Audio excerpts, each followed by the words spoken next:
What kind of kick-started you into this field? You know, my whole family has had years of service just helping people, whether it's the military, law enforcement, and I've known a lot of other people that have been in the medical field. My mother's a registered nurse, so I just wanted to, in the best way that I could, give back to my community.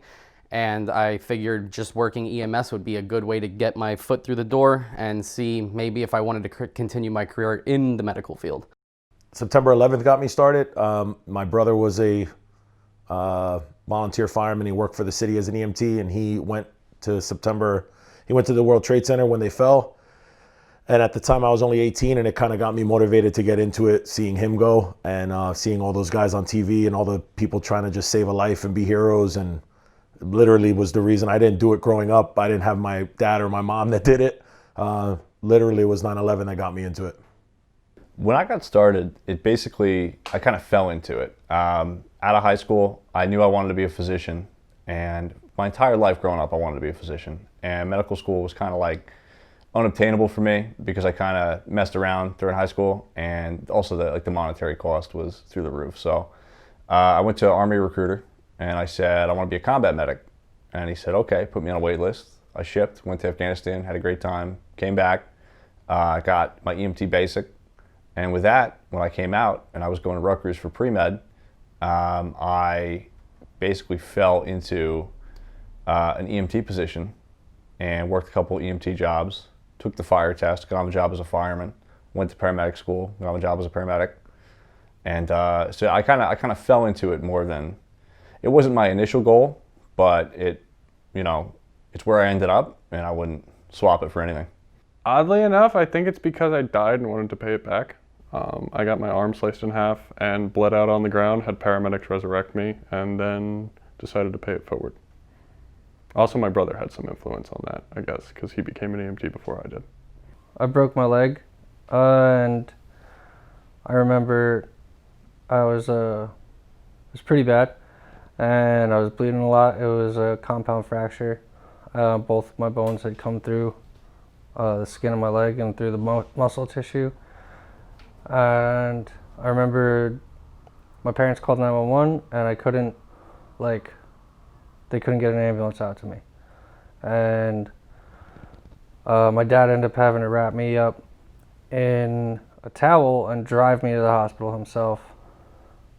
And I remember wishing somebody could have helped. What do you think would be something that people don't know about EMTs? They don't respect EMTs. I think a lot of people designate, when they say hero, they say well, maybe not cops nowadays, but not to get political, but firefighters definitely always seen as heroes. EMTs save the firefighters if they get hurt in the fire. But EMT is kind of, I thought it would be a lot more heroic when I was chasing up to it, to be an EMT. But nobody respects ambulances. Nobody really gives a shit about ambulances. They just take them for granted. They don't take that cops have to set up scene safety for EMTs. They just take EMTs as this given in society. EMS is not considered essential in New Jersey. Yeah, I know. People are like, what do you mean? Everybody needs an ambulance. That's completely essential. In only 11 states in the United States recognize EMS as an essential service, and New Jersey is not one of them, which means we are not tax funded. I don't know, everyone will give firefighters, and I was a firefighter, they give firefighters loads and loads and loads of respect. And you know what, if a firefighter goes into a fire, okay, he earned it. But as doing it, most of the firefighters' calls are I don't know, CO calls, smoke alarm. There's not a fire. It's little stuff, right? And then cops, they get all sorts of respect for doing the hardest job. Whatever, but then neither one of them really put you back together. And EMTs very, very, very rarely get respect. But an EMT's day is day in and day out putting people back together. I would ask, if I was interviewing an EMT or a paramedic, I would ask, what keeps you showing up to the job every day? What really does it for you? And because everyone's got a different answer. Everybody, you know, you have a reason you put on the uniform the first time, but why do you keep putting it on? And that's the question a lot of people have to ask themselves every morning if they're not satisfied with a job, is why am I going to put this uniform on today? Why am I going to go to my place of employment today? Is it for the people? Am I trying to fill a void in myself? And everyone's going to have a different answer. Well, it's I'll tell you, it's not the pay. What keeps me coming back is it is a call to service. You feel good doing the job. Every day is different, so it's not the monotony of working inside of an office or inside of, you know, somewhere, something along those lines. It's every day is different. You get to experience something different every day, help someone different every day.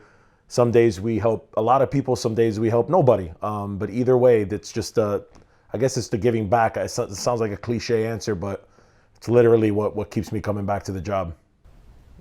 I don't know. I won't say called to do because that's so corny, but it's like, yeah, man, it's like something like you're either built to do it or you're not, and that's why they do it. They ain't looking for. They don't make a lot of money. They're in it to help people. That's it. That's what I would want the public to know, is like they're there to help you. I would want someone who's aspiring to be an EMT to know that it's definitely like Pandora's box. Once you open it, you know, everything keeps flowing out. But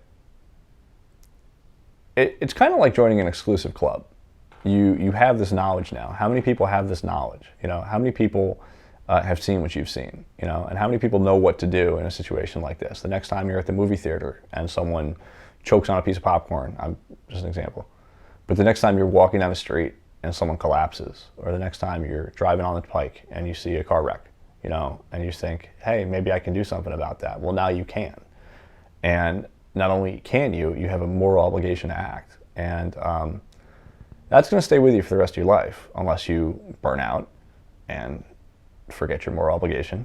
But I would say definitely be ready for it to change you. Definitely be ready to be a different person, and in many cases, a better person. Most traumatic call.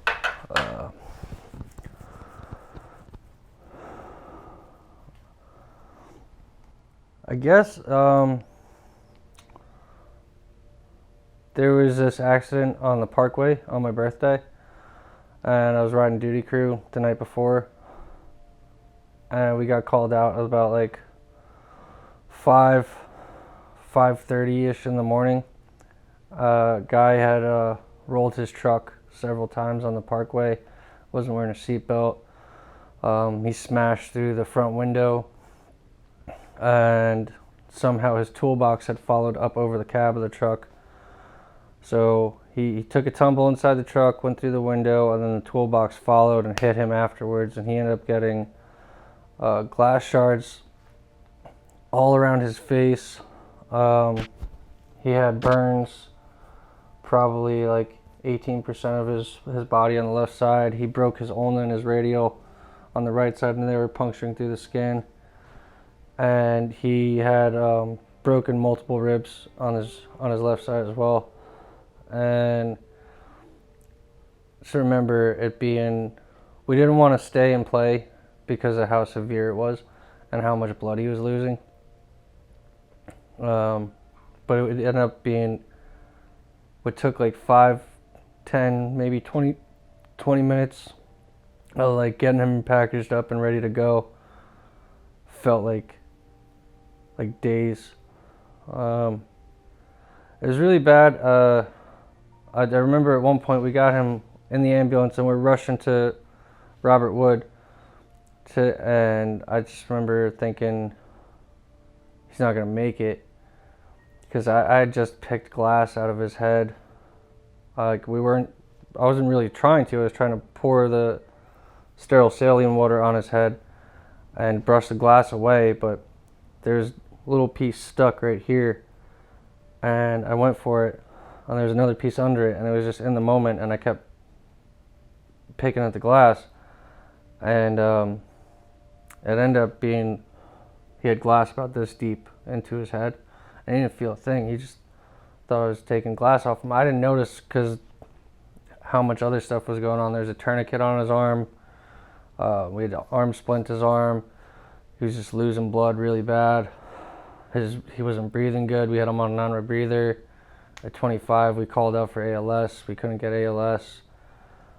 I remember having a cell phone in his like wallet in my hands, and I was like, "Hey, you want me to speed dial your wife really quick so you can talk to her?"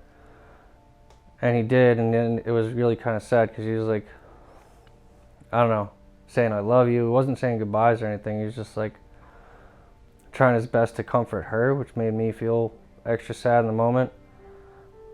And end up getting him to the hospital, getting him to trauma, giving him a report, and just thinking that he was going to make it.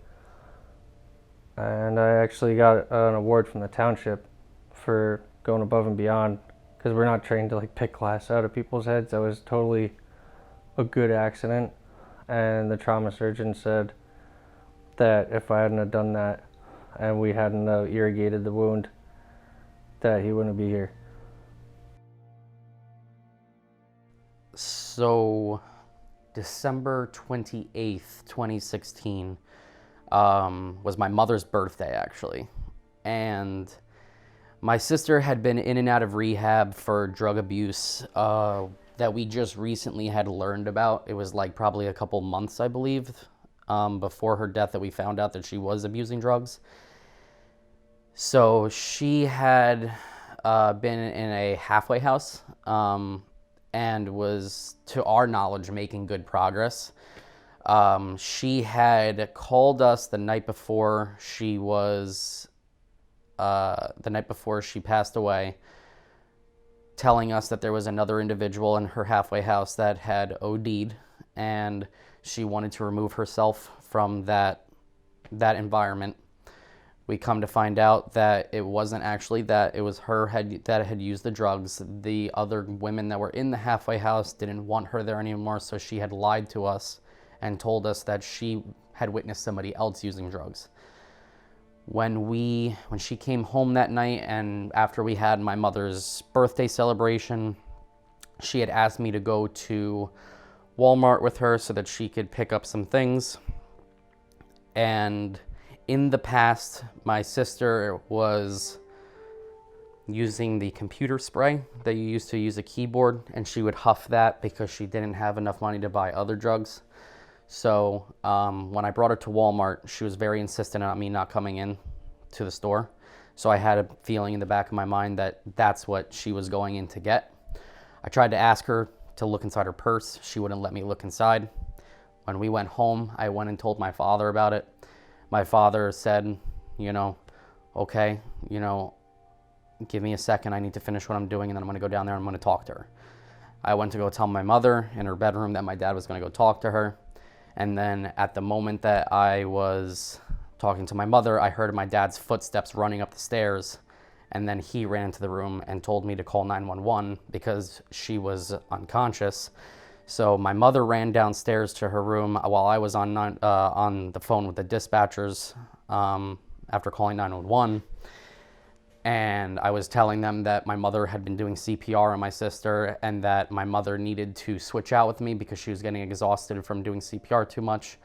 So I had to go downstairs and help my mother with CPR. I had to put the dispatcher on the phone on speaker to let them know what was going on so that they could dispatch the appropriate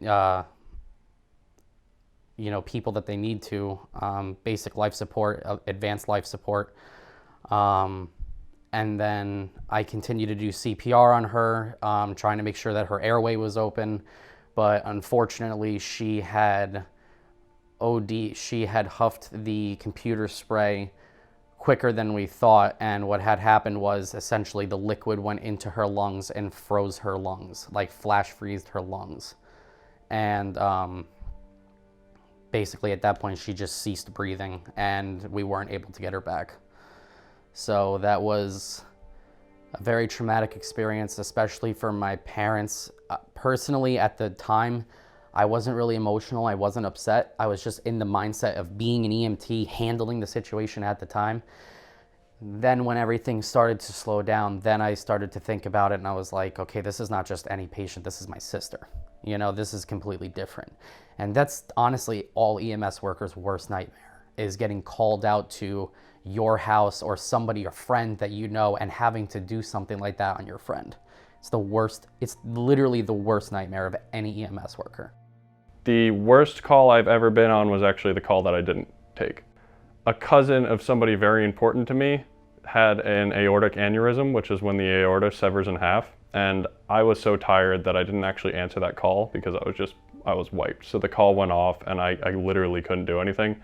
And I heard that it was cardiac failure on the microphone. Later I found out that not only did I know the person that had a cardiac failure, he died from it. 2 of the people that I met had severe PTSD after that incident because they also knew the individual. And I didn't respond to it simply out of my own laziness. So I think the thing that hurt me the most was I wasn't there to help. I could have like stretched that extra mile to take that extra little call, and that call ended up impacting somebody I love very dearly. So that was, and I went to that funeral, and it became very real. I think one of the things that happens when you're an EMT is like things are far removed, like these are just people, but when you don't take that call, when you decide like enough is enough and you don't push that extra step, and then that someone is somebody that you loved and you could have been there to at least try your best. Not that I would have been able to be any more effective than the EMTs that were on there, because they're now paramedics, they're goddamn good EMTs, but like the fact that I didn't try. I know one kid actually heard the name because they knew the family. I didn't know that this family was attached to the person that I knew, and he actually, even though he was like crippled, like he had a limp leg, the call was like 3 to 4 blocks away from our squad, and he heard the name or the address and he started running to the location. Like the EMTs got in the ambulance, but he like literally got to the squad house, got out and started running, and I was just so exhausted. And I think that really haunted me for a while, was that I never answered that call.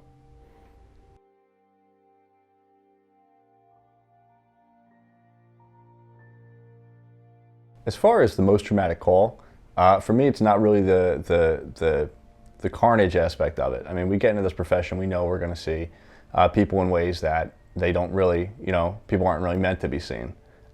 We see people at the most vulnerable. And what really gets to me is more like the psychological aspect of some of these calls.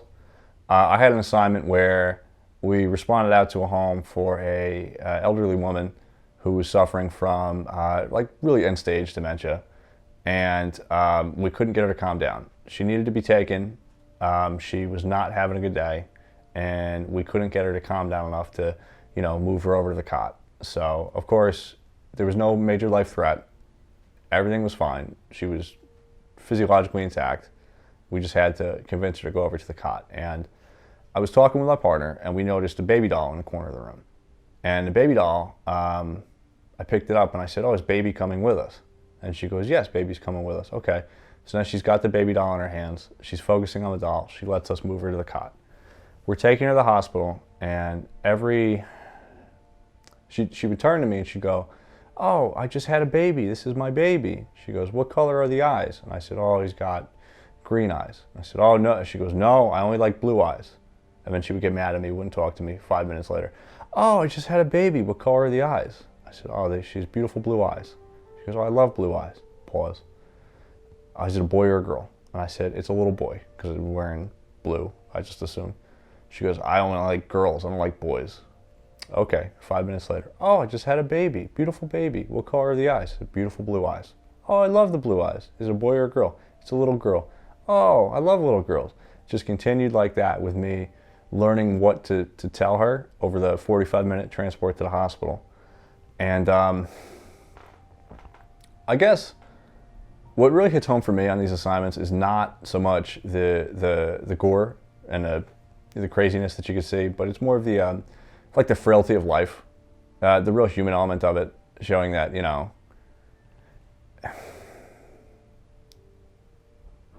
it gives you pause to think about not only your own mortality, but the mortality of the people that you love, and how that I guess the impermanence of all things, that what we see around us is nothing's really permanent. And that could be us, could be a loved one someday. And at one point, this person was, they didn't ask for that. They didn't ask to have this debilitating disease, this debilitating illness. So that's what, if I had to think back to a call that really had the greatest impact on me, it would have been that one, because it's when it really hit home for me that I guess, you know, it's all pretty finite, you know, life, and, you know, your own, you know, higher cognition is all pretty, you know, there's a limit to it. It might escape you one day. You gotta be thankful for what you have. It would have to be when I was an EMT and training into being a paramedic. I was a paramedic student at the time, riding on the paramedic truck. So I wasn't quite a paramedic yet. I was still doing my training, but we have a bridge in our town that a lot of people like to commit suicide off of. And at this time, that bridge was just built, so it wasn't as known as it is now. I am fortunate to say that a lot of people commit suicide off this bridge now. I mean, this was 10, 12 years ago. But what was bad about that day was when we went to go get this person out of the water after they jumped, we noticed that there was also a baby in the water. We weren't aware that this lady at the time, which we found out later on, had already killed the baby first. And I guess in her stress of dealing with that, she decided to take her own life. But we don't know that. When we're on scene, we thought the baby was still alive. I mean, obviously, we still are going to try to save her too. She did end up living a couple days after that. Eventually, she passed away in the hospital. But I still remember being on scene and bringing that baby out of the water and working that baby as a student at the time. It was the first time, you know, I had only been an EMT at that time for maybe 5 or 6 years, but that's still something that sticks in my head. Usually when someone asks that question, you don't really want to answer, but every time that someone does ask that question, whether I answer or not, that is usually the first thing that comes to my mind is that job.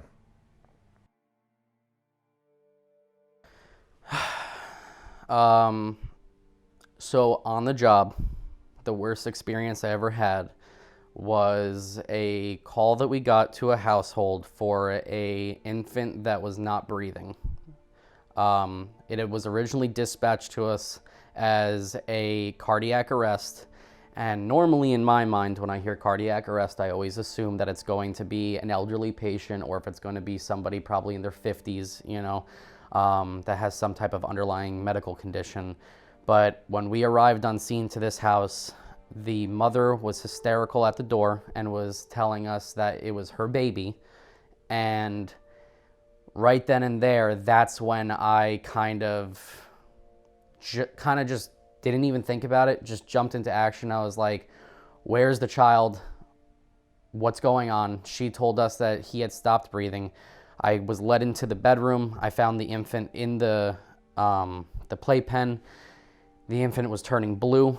I just ran over, grabbed the infant, and I ran out the door. My partner had not even been in the house yet. He was still grabbing our bags. And I just screamed to him. I was like, let's go. Let's just take the baby. Let's go. We're leaving right now. We ended up going lights and sirens to the hospital. And I was doing CPR the entire way there. There was unfortunately a large event that was going on at Rutgers University that day, so there was a lot of traffic along Route 18. So a normal 15-minute ride that would have taken us probably 7 minutes by lights and sirens ended up becoming a 45-minute drive into New Brunswick. And after doing CPR for 45 minutes, when I got into the hospital, the doctor asked me how long I was doing CPR for. I said 45 minutes, and then he said, just stop, we're calling it. And I felt so emotional that I couldn't do anything to save that child. I went outside to where we parked the ambulances, and I just sat on the bumper crying, honestly, because I felt so bad. And the worst part was that a patrolman had driven the mother to the hospital, and she had saw me crying on the backseat of the bumper. And I think at that exact moment, she knew exactly what had happened, and she dropped to her knees in the parking lot, and she just started hysterically screaming and crying, and I felt so horrible. That was probably my worst on-duty situation that I've ever had to go through.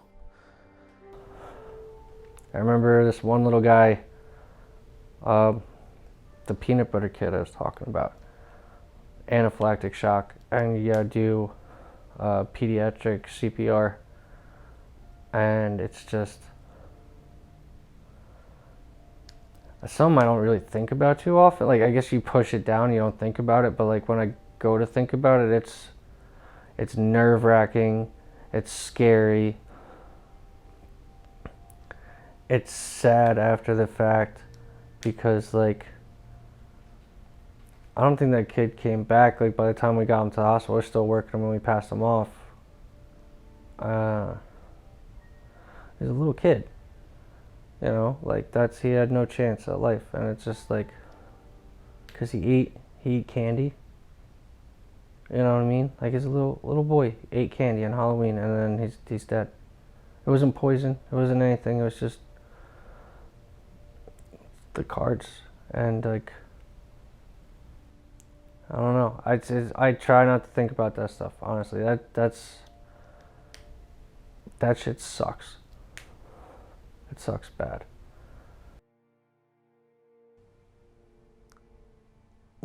Dealing with families, especially with pediatrics, is tough. Especially when if it's something like a SIDS call or something, and this is tough because, you know, I'm expecting a baby, like I told you, so it's tough to talk about. But dealing with those family members, because they think it's their fault, they think they did something wrong, when they didn't. It's just something that happens, and it's unfortunate. And it's kind of like, yes, the child is you know, has passed away, or so now you got to focus on the parents, man. The parents become your main priority. The family becomes your main priority to make sure that they're all right, because it's gonna be really hard on them. So your focus kind of has to move over just to take care of them, make sure that they're all right now, and that's a difficult situation to deal with. You see a lot of people die. Some people peaceful, some people go before they should, and you got to turn it off. It's like, I don't know how to explain it.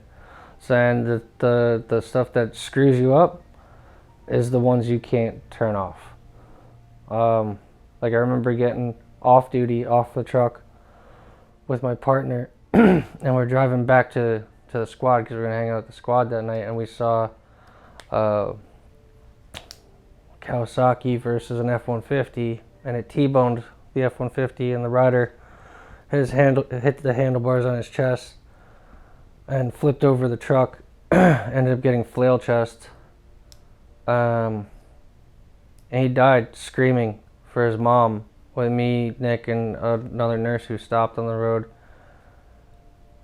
We know he's dead, and we helped the EMTs that were on duty load him into the truck, and they started doing CPR after like we got him all like out of his gear from the motorcycle. And I just remember seeing his pupils go different ways, and I remember seeing the flail chest. I remember him grabbing my partner and looking me in the face screaming for his mom, and then it just stopped. And it's like the shininess of his eyes went away, and it just became like matte finish, and that's what we mean by like the eyes failing, and that one sticks with me. There's a couple like that, and that's the hardest thing. I'm retired now, but those things stay with you. Well, I have a lot of issues with sleep. I have a lot of issues with, I guess they diagnosed it as non-REM sleep disorder. But as far as being able to really just trace it back to the job is where I have a problem. I have a really good friend who would argue that it's all my symptoms are related to the job. But there's days where I'm not so sure. You know, I don't have flashbacks. I don't really, you know, have like the looping thoughts or anything about the job. But it's more like,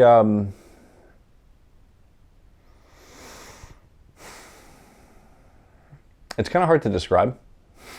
I see it manifested as sleep disturbances mostly. Not like I don't have dreams. Really don't dream. Just kind of toss, turn, and wake up every 45 minutes. I think there's different degrees of PTSD. And I think that they do a good job. Like if they know you went to an MCI, it's a mass casualty incident, they'll take your whole squad and bring you to therapy, just to deal with it. But so there's like the in the day, the just emotional trauma where you get off of a 16-hour shift and you're just beat and you don't even want to go to work or you don't want to talk to anybody. And you like find a way to deal, like video games or bullshit with your friends. And then it gets better, right? And then there's the calls that last with you for a good while.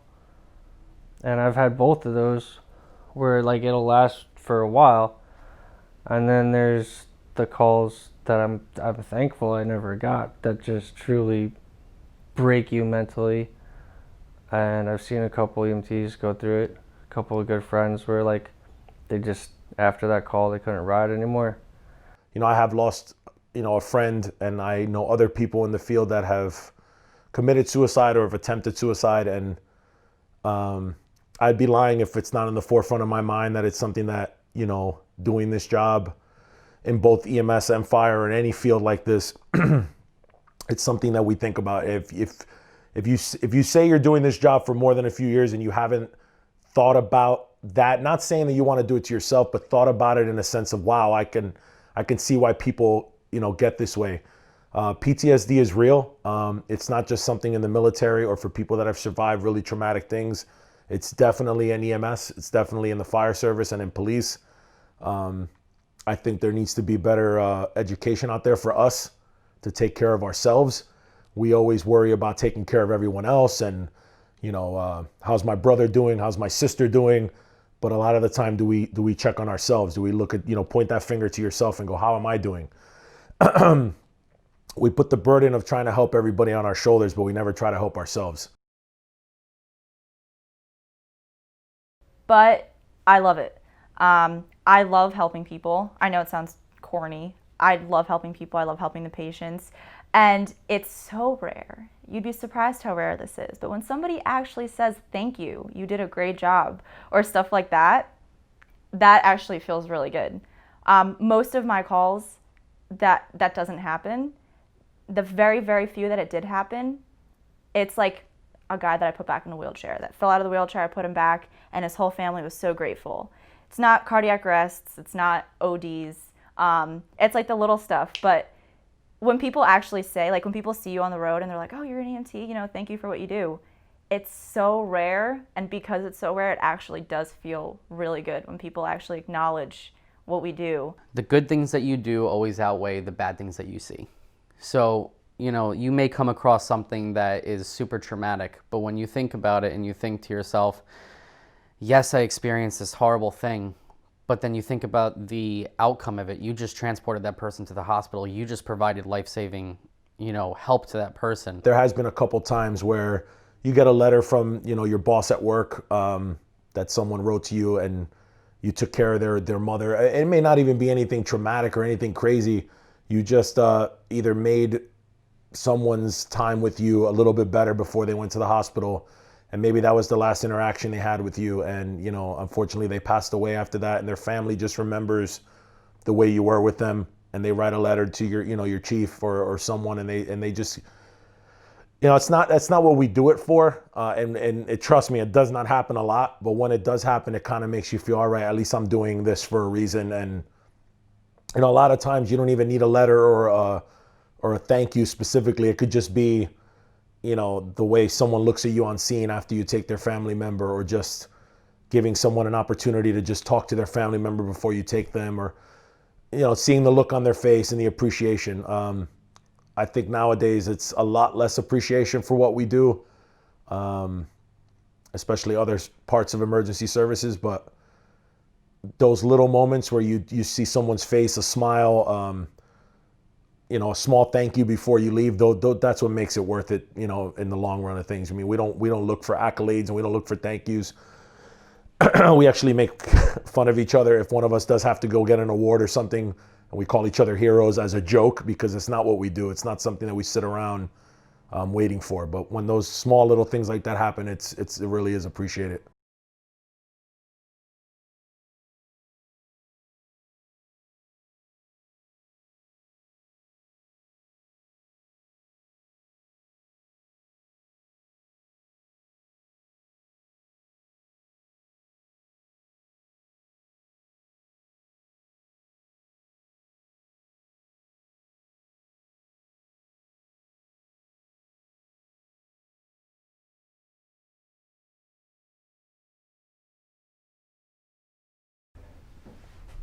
Is this thing on?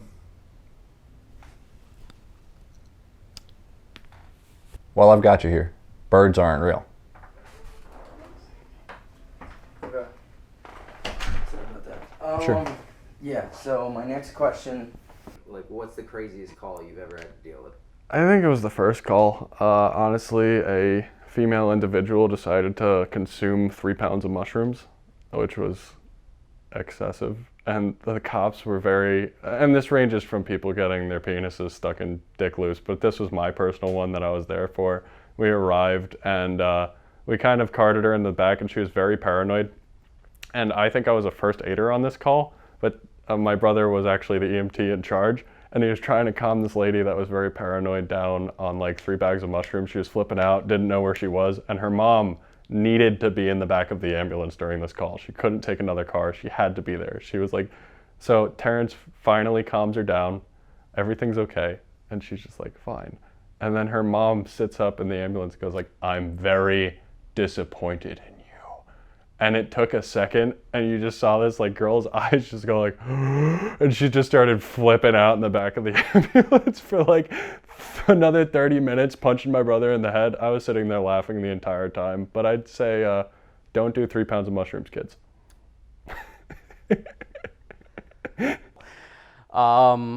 So at my agency that I was working at the time, we got a call for a man that was running naked down one of the main streets in the town. And when we were on our way to the call, the dispatch was trying to ask us what our estimated time of arrival was because the naked man was chasing the police officer around and there was no other officers that could help him out. So they apparently wanted us to step in as if we could actually do something. When we got on scene, this man was rolling around on the ground, butt naked. And you know that song where everyone was dancing, getting out of their cars, and there was the Kiki, Do You Love Me song? This guy was screaming at the top of his lungs while he was rolling around on the ground, butt-ass naked. And he was just screaming, Kiki, do you love me? Like that, just screaming repeatedly. And would run back and forth across the roadway to the point where there were cars that were trying to pass through the roadway and they had to stop as we were basically trying to wrestle this naked man to get him onto the stretcher, to put him in the ambulance and take him to the hospital. The weirdest, craziest call I ever got was we would do there's a stretch of highway in New Jersey that's pretty famous for strip clubs, and that was our stretch of highway. And strippers had gotten into an argument, and one of the strippers decided to Vaseline the pole before the next stripper got on stage. So she ended up like breaking her ankle.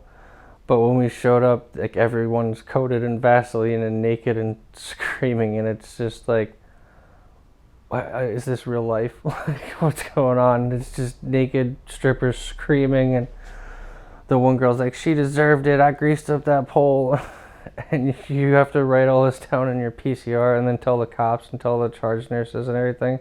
And then while you're in the truck, the whole time it's like, that bitch, when I get back, I swear to God, I'm gonna deflate her titties. Just saying the most awful things. And it's that was one of the better ones, yeah. Really, the craziest calls I have, I don't know if I feel comfortable mentioning them on a camera. It's okay. But like everything I'm thinking of is just like completely off the chain, inappropriate. Because you know, when you see a lot of these people, there's something affecting their cognition. They're not themselves. They're not in the right mind. So they're going to do things that you think, haha, you know. But then when you really get into like the pathophysiology of it, you're like, oh, this person was really sick. It's like if you go into a hospital and you walk down a thing in a nursing home and you hear somebody swearing in one of the rooms, right? Like, if you're not really initiated into medicine, that might be the most hilarious thing you've ever heard all day. But if you're initiated into medicine, you realize, you know, why is that person swearing? Why are they, you know, what's going on? What's the disease process that's causing them to lose themselves? A lot of it is initially in the profession, it comes off as funny, but then you start to realize that a lot of these calls are just one big tragedy, you know? a different aspect of the of a tragedy. So